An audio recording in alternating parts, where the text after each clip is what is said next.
Hope you're doing well. My name is Eric Spivey. I'm the Community Groups Director at Adventist Church Downtown.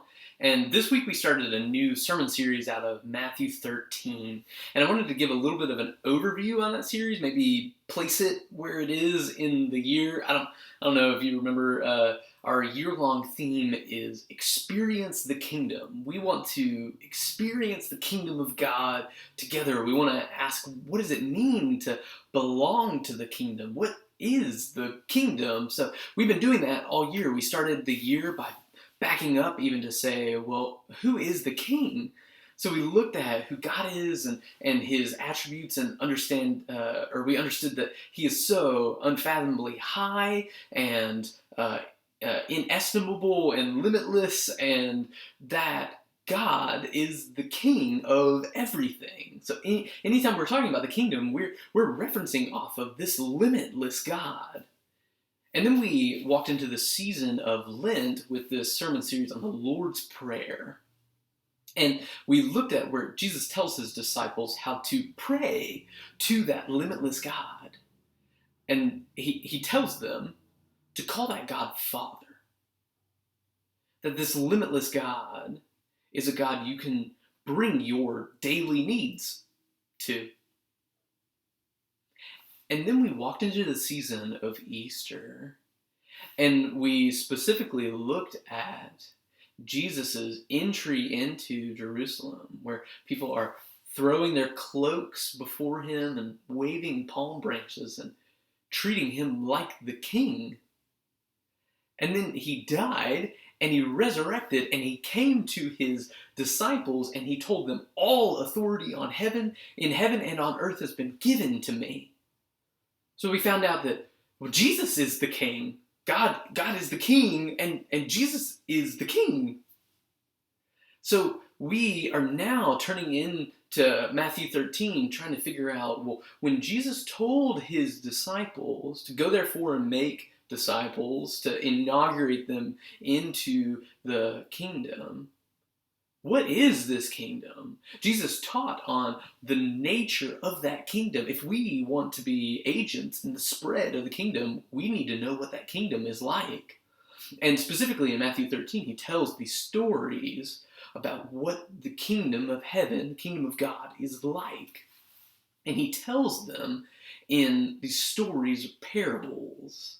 And I'm going to put a link up to right there, to the Bible Project's video on parables, because they do a way better job of explaining why in the world Jesus taught that way. But in Matthew 13, for our series, we will see Jesus take the kingdom of God and kind of turn it like a gem and look at the facets of it. Just analyze it from specific angles with these little stories. And we're going to see what exactly the kingdom of heaven is like, or at least some of its attributes. And it'll be really interesting as we kind of compare that to the time that we find ourselves in. And I personally find it really encouraging to look at stories like the parable of the leaven, where a woman takes leaven, like to make bread, and hides it into flour, and it makes all of the flour into dough for bread. That when you aren't looking, when you might not be expecting it, the kingdom of God is growing. And when you're not paying any attention to it, and when you aren't responsible for its growth, because God is, I find that to be incredibly encouraging.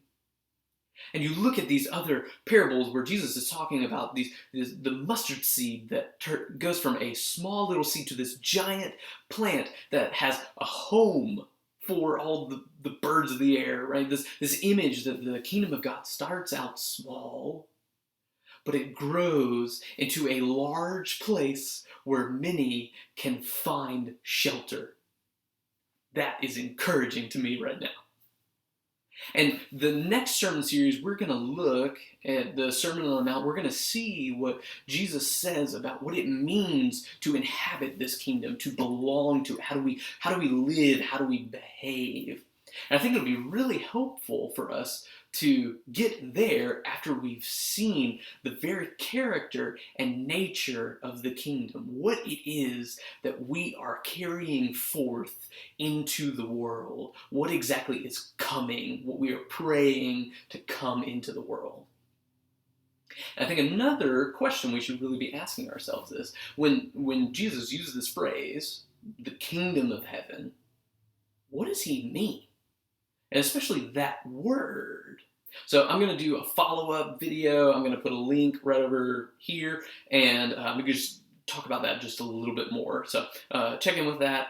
Let me just let you know that I'm so thankful to what y'all are doing in keeping the family of faith together and nourished and supported. Thank you for all of the work that you do day in and day out. I'm so thankful for y'all. I took it a little bit longer, and so I think the link is going to be here now. Okay, you should go check that. Thanks, y'all. I'm looking forward to when I can see y'all. Take care.